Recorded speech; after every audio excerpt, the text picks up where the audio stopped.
Hello, everybody. How you guys doing today? I'm pretty doing well. I sure do. And welcome to the Bible, block by block. Today is day 208, Friday 208. We're going to be reading Regulation for Conduct of Priests.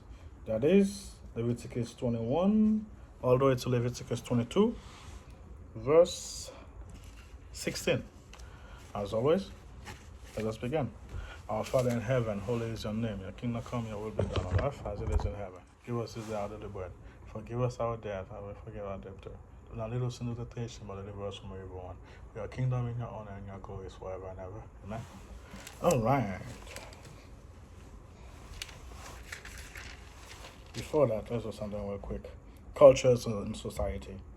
There is an undeniable evidence from Carthage in North Africa that the sacrifice of children was carried on there regularly. Sacrifice of adult human being was the state religion of Aztec. It is something said that human sacrifice never really occurred. The law of Moses showed that it was temptation at least. What? That is why I'm not a big fan of this book. Yes, in Africa they've been sacrificing a lot of people. One of the famous royal queen, uh, Queen King. Oh, it's a lady. Even Netflix made a movie about it. That become a king warrior or whatever. Instead of a male king, she become a king. But one of the ways she did it is by ally herself with a group of people, marry him, end up leaving him. I think she killed him later. But anyway, one of the things he asked is for her to eat people with him. They just show that in the Netflix thing. But my point is, that was big. That was big. Saying the Aztec never did it, it's a lie. That is a straight up lie. Saying even the Egyptian did it, like everyone did it. Even the Jew trying to do it, and God is against that. Big time. Even the Jew trying to, why you think Abraham was willing to do it? Because he thought God was really meant to sacrifice his kid, because that's what the deities used to do, like them to sacrifice the children. That's why I went to with it, because that was a norm. Did he feel bad? Was he feeling sorry about it? Yes, but that was the norm. And the whole reason why God made him did it, so it can show him that's not what he asked for. That's why he ended up stopping him, because that's not what God wanted. He don't want you to sacrifice people. Saying, oh, nah, it's not really a thing, they don't really do it. It's just bull crap. It's just straight up lie. That's just straight up lie. People all the way back then did it. The Nordic, the Celtic, uh, the Egyptians, the Africans, different tribe of Africa, the Japanese, the Chinese, everyone did it.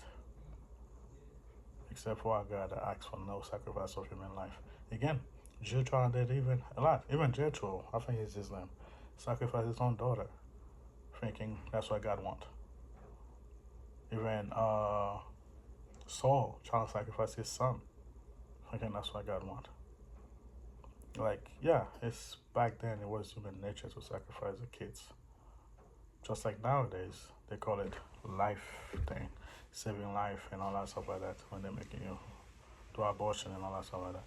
Killing kids is just human nature. God is against it, 100%, 200%. But saying, oh yeah, they never did sacrifice or kill people, really? Even nowadays, you want to sacrifice because you want a better life, so you get rid of the child, or because whatever the reason, you're sacrificing it for that purpose. Yeah, I know people are gonna be like, what about the rape victim and this? That's less than 1% of it, that's that. And I believe whoever doing incest and rape on a person, that dude should be killed, period. Unalive. I don't want YouTube to demonetize me. Should be unalive. To the fact they don't take life and all that stuff, it's make no sense.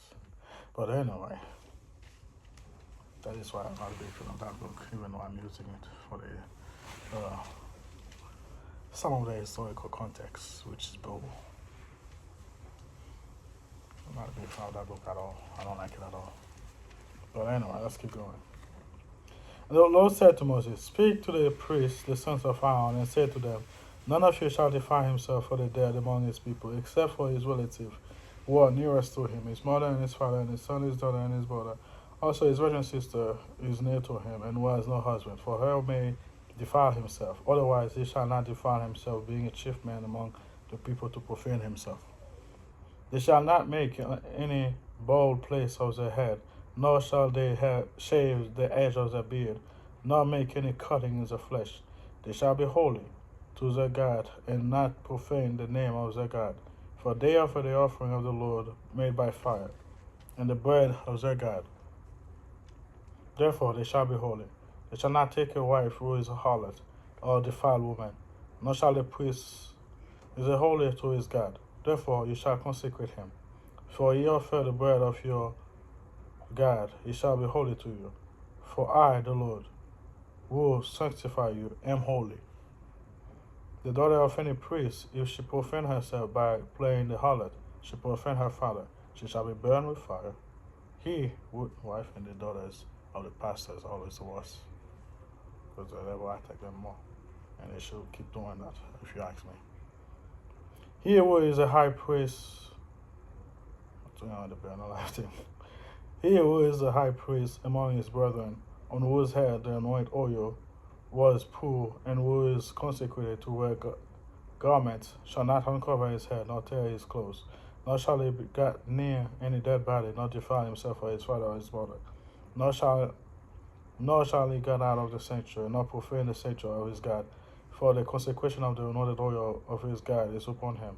I am the Lord, and he shall take his wife in her virginity. A widow or a divorced woman or a defiled woman or a harlot, these are all not married, but he shall take a virgin of his own people as wife. Nor shall he profane his prosperity among his people, for I, the Lord, sanctify him. And the Lord spoke to Moses, saying, Speak to Aaron, saying, No man of your descendant is succeeding generation, or has any defect may approach the offer bread of his God. For any man who has defect shall not approach. A man blind or lame, who has mere face, any lame too long, a man who has broken foot or broken hand, or hunchback or dwarf, or a man who has defect in the eyes, or a snare of crab, or no man of the descendant of Aaron the priest who has defect shall come near the offering made by fire to the Lord. He has his defect. He shall not come near to offer bread of his God. He may eat the bread of his God, both the man of the holy and holy. Only he shall go near the veil of the porch of the altar, because it has effect, lest he profane my sanctuary, for I the Lord sanctify them. And Moses told it to Aaron and his son, and to all the children of Israel. How you doing? Then the Lord spoke to Moses, saying, Speak to Aaron and his son, that they may separate themselves from the holy things for the children of Israel, I don't want to be here. that they do not profane my holy name, but why they dedicate to me. I'm perfect. I I am that the last Lord. year. Say to them, Whoever of all of you descended to your generation who goes near the holy things, which is the children of Israel, dedicated to the Lord, while he is uncleanness upon him, the person shall be cut off from presence. I am the Lord. Whatever man, what's up? Good. Whatever man of the descendant of Aaron, who is a leper or is discharged, shall not eat of the holy offering. It is unclean. It is clean. Whoever touch anything made of unclean by the corpse, or a man who has a emission of a man, whoever touches any creepy thing which shall be unclean, and any person who has will be unclean, whatever unclean. Maybe the person who has touched any such thing is unclean, and will not eat of it, and shall be wash his body. And when the sun goes down, it shall be unclean. For the while he eat of the offering, but it is his food. Whatever died naturally is torn in bits. He shall not eat to defile himself with the holy Lord. They shall be kept to an ordinance, lest they bury so die thereby. It profaneth the Lord's sacrifice. Nor shall eat of the holy offering, or dwell in the priest and hired, and by a person of his money may eat it. And one who is born of his house may eat it. But if the priest's daughter is married, I always get forgetting. Jean. Good. You? Good, man. If the What priest you're reading the Bible? Yeah. You're doing your channel? Yeah. What do you go through it, then you edit it? Sometime. Yeah. I see. Yeah. Yeah, I got a buddy of mine that he does that, but his channel is about stories like UFOs. It's pretty cool. You know, sometimes I look into it, but I just don't really have the time to sit there That's why for you 20, 30. What I told them to do shorter stories, because a lot of people don't want to sit there for hours. you can put it on while you're driving. Yeah, but I'm only 9 minutes. Yeah. If the priest daughter is married to an outsider, she may eat of the holy offering, but the priest's daughter is a widow and divorced and has no child and had turned to her father's house in her youth. She may eat her father's food, but no outsider shall eat it. If a man eats of the holy offering unintentionally, then he shall restore the holy offering to the priest and add a fifth of it. They shall not profane the holy offering to the children of Israel, which they offer to the Lord, or allow them to bear the trespass as an offering, for I sanctify them. Let's get back to work.